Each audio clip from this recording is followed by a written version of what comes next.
వైఎస్ఆర్ జిల్లాలోని సోమవారం SFI AISF ఆధ్వర్యంలో కలెక్టరేట్ దగ్గర రాష్ట్ర పిలుపులో భాగంగా రాష్ట్ర వ్యాప్తంగా ఉన్న ప్రైవేట్ కార్పొరేట్ జూనియర్ కళాశాలలో ఫీజుల దోపిడీని అరికట్టాలని విద్యార్థుల ఆత్మహత్యలపై ప్రత్యేక కమిటీని నియమించి విచారణ చేపట్టాలని నిరసన కార్యక్రమాన్ని చేపట్టారు। ఈ సందర్భంగా ఎస్ఎఫ్ఐ జిల్లా కార్యదర్శి వీరపోగు రవి, ఏఐఎస్ఎఫ్ జిల్లా అధ్యక్షులు కంసల శివశంకర్ మాట్లాడుతూ రాష్ట్ర వ్యాప్తంగా నారాయణ శ్రీ చైతన్య విద్యా సంస్థలపై చర్యలు తీసుకోవాలని, ఆ విద్యా సంస్థల వారు అధిక మొత్తంలో ఫీజుల దోపిడీ చేస్తూ విద్యార్థుల ప్రాణాలు పోతున్నా తమకు సంబంధం లేదని, ఫీజులు మాత్రమే ముఖ్యమైన రీతిలో వ్యవహరిస్తున్నారని వారు ఆగ్రహం వ్యక్తం చేశారు। ఫీజులు చెల్లించకపోతే తరగతులకు అనుమతించబోమని, బోర్డు పరీక్షలు రాయడానికి హాల్ టికెట్స్ ఇవ్వమని విద్యార్థులను బెదిరించి వారిని మానసికంగా హింసించడం వల్లే అనంతపురం జిల్లాలోని నారాయణ జూనియర్ కళాశాలలో ఇంటర్ మొదటి సంవత్సరం చదువుతున్న చరణ్ అనే విద్యార్థి ఇటీవల భవనం పైకి ఎక్కి దూకి మృతి చెందారన్నారు। విద్యార్థుల తల్లిదండ్రుల నుంచి లక్షల రూపాయలు ఫీజులు వసూలు చేయడంపై ఉన్న శ్రద్ధ విద్యార్థుల ప్రాణాలు కాపాడడంలో కార్పొరేట్ విద్యా సంస్థలకు లేదని మండిపడ్డారు। విద్యార్థి మరణానికి కారణమైన నారాయణ విద్యా సంస్థలపై క్రిమినల్ కేసులు నమోదు చేయాలని, ప్రైవేట్ కార్పొరేట్ కళాశాలలపై చర్యలు తీసుకోకపోతే పెద్ద ఎత్తున విద్యార్థుల పక్షాన ఉద్యమిస్తామని హెచ్చరించారు।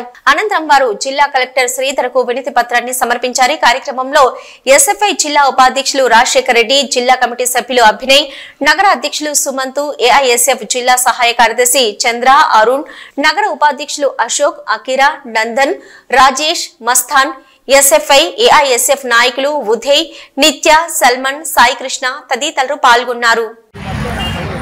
ఎస్ఎఫ్ఐ ఏఐఎస్ఎఫ్ రాష్ట్ర పిలుపు మేరకు ఈరోజు కడప నగరంలో కలెక్టరేట్ వద్ద ప్రధానంగా రాష్ట్రంలో ఉన్నటువంటి కార్పొరేట్ వ్యవస్థ విద్యా సంస్థల నుండి అధికంగా ఫీజులు వసూలు చేయడంలో ఈరోజు రాష్ట్ర ప్రభుత్వం నిర్ణయించుకోవడంలో రాష్ట్ర ప్రభుత్వం విఫలమైందని చెప్పేసి మేము ఎస్ఎఫ్ఐ ఏఎస్ఎఫ్గా ఒకటే ప్రశ్న అడుగుతున్నాం। ఈరోజు ప్రధానంగా చూసుకుంటే రెండు తెలుగు రాష్ట్రాల్లో కూడా కార్పొరేట్ విద్యా సంస్థలు రోజు రోజుకి మితిమీరుతూ ఫీజుల దోపిడీతో మరియు విద్యార్థుల ఆత్మహత్యలకు కారకులవుతున్నారు।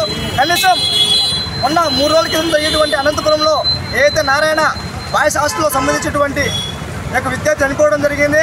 కానీ ఈరోజు 4 రోజులు అవుతున్నా కానీ విద్యాశాఖ మంత్రి కానీ ఈ యొక్క రాష్ట్ర ప్రభుత్వం కానీ విద్యార్థుల పట్ల ఏ విధంగా ఉన్నారని నిర్లక్ష్యంగా భావించడం చాలా సిగ్గుచేటు కారణం।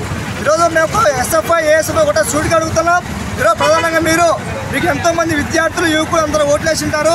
మీరు ఏదైతే హామీ ఇచ్చేటువంటి విద్యార్థులకు న్యాయం చేస్తాం, ఏదైతే కార్పొరేట్ విద్యా సంస్థలో దోపిడీని మేము అరికడతామని చెప్పేసి విద్యాశాఖ మంత్రి గారు చెప్పారు। ఆ మాటను మీరు నిలబెట్టుకోవాలి। వచ్చి 8 నెలలు అవుతున్నా కూడా కనీసం మీరు విద్యార్థుల పట్ల కానీ విద్యార్థుల సమస్యల పట్ల కానీ ఏమాత్రం చలనం లేకుండా ప్రభుత్వం సిగ్గుచేటు కనిపిస్తూ ఉంది। ఇప్పటికైనా మీరు గుర్తు తెచ్చుకొని మీకు విద్యార్థుల సమస్యలను పరిష్కరించాలని చెప్పేసి మేము ఎస్ఎఫ్ఐ ఏఎస్ఎఫ్గా రాష్ట్ర పిలుపు మేము డిమాండ్ చేస్తున్నాము। లేని పక్షంలో భవిష్యత్తులో పెద్ద ఎత్తున పోరాటాలు చేసేదానికి మేము సిద్ధమవుతామని చెప్పి గుర్తు చేస్తాం। ఎస్ఎఫ్ఐ జిల్లా కార్యదర్శి వీరపోగు రవి। ఈరోజు కడప జిల్లా ఎస్ఎఫ్ఐ ఏఎస్ఎఫ్ జిల్లా కమిటీ ఆధ్వర్యంలో రాష్ట్ర పిలుపు మేరకు ఈరోజు ఏదైతే రాష్ట్రంలో ఉన్నటువంటి కార్పొరేట్ విద్యా సంస్థల అధిక దోపిడీని అరికట్టాలని చెప్పేసి, అదేవిధంగా విద్యార్థులు ఆత్మహత్యల పట్ల నివారించాలని చెప్పేసి, అదేవిధంగా ఏదైతే కార్పొరేట్ విద్యా సంస్థలపై యాజమాన్యంపై క్రిమినల్ కేసు నమోదు చేయాలని చెప్పేసి ఈరోజు మేము కడప నగరంలో ఉన్నటువంటి కలెక్టరేట్ వద్ద నిరసన కార్యక్రమం జరుగుతూ ఉంది। ఈరోజు ప్రధానంగా దశాబ్దాల వారికి ఎన్ని ప్రభుత్వం మారుతున్న విద్యార్థుల సమస్యలు ఎక్కడా కూడా మారడం లేదు। ఈరోజు చూసుకుంటే ఈరోజు రాష్ట్ర ప్రభుత్వం కార్పొరేట్ వ్యవస్థకు పూర్తిగా అమ్ముడుపోయి వారు చేస్తున్న అరాచకాలు కానీ వారు చేసిన దోపిడీలు కానీ కనీసం ఏ చర్యలు తీసుకోవడం చాలా చిక్కిచేటు। ఈరోజు ప్రధానంగా అనంతపురం జరిగేటువంటి నారాయణ బాయ్స్ హాస్టల్లో సంబంధించి ఒక అబ్బాయి శరణ్ అబ్బాయి చనిపోవడం జరిగింది। కానీ ఇప్పటికీ 4 రోజులు అవుతున్నా కానీ విద్యాశాఖ మంత్రి కానీ ఉప ముఖ్యమంత్రి పవన్ కళ్యాణ్ గారు కానీ స్పందించుకోవడం చాలా చిక్కిచేటు। ఆనాడు చెప్పినటువంటి పవన్ కళ్యాణ్ గారు ఏదైతే హామీల ప్రకారం మేము కార్పొరేట్ విద్యా సంస్థల ఫీజు అరికడతామని చెప్పేసి ఆ రోజు ఎలక్షన్ అన్నారు। ఈరోజు అధికారం వచ్చిన తర్వాత కూడా కనీసం విద్యార్థుల పట్ల నిర్లక్ష్యంగా వివరించినటువంటి పవన్ కళ్యాణ్ గారు మరియు నారా లోకేష్ గారు చాలా చిక్కిచేటు। ఇలా ప్రధానంగా చూసుకుంటే పవన్కి డిప్యూటీ సీఎం ఉన్నటువంటి పవన్ కళ్యాణ్ గారు ఈరోజు ఒక ఎంపీడీఓను ఒక గాయపాలైతే అది ఏదైతే రిజిస్టర్ మన జిల్లాకు వచ్చినా చూసుకోవడం జరిగింది। అదేవిధంగా ఈరోజు కేవలం విద్యార్థులకు ఓటకు లేనదే కక్షతో ఈరోజు విద్యార్థుల పట్ల వాళ్ళకు ఉన్నటువంటి సమస్యల పట్ల ఏమాత్రం నిర్లక్ష్యంగా వ్యవహరించడం చాలా చిత్తించడం.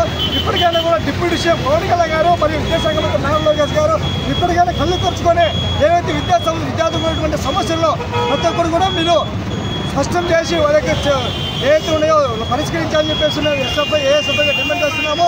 లేని పక్షంలో పెద్ద ఎత్తున పోరాటాలకు సిద్ధమవుతాయని తెలియజేస్తూ ఎస్ఎఫ్ఐ జిల్లా కార్యదర్శి వీరప్ప రవి.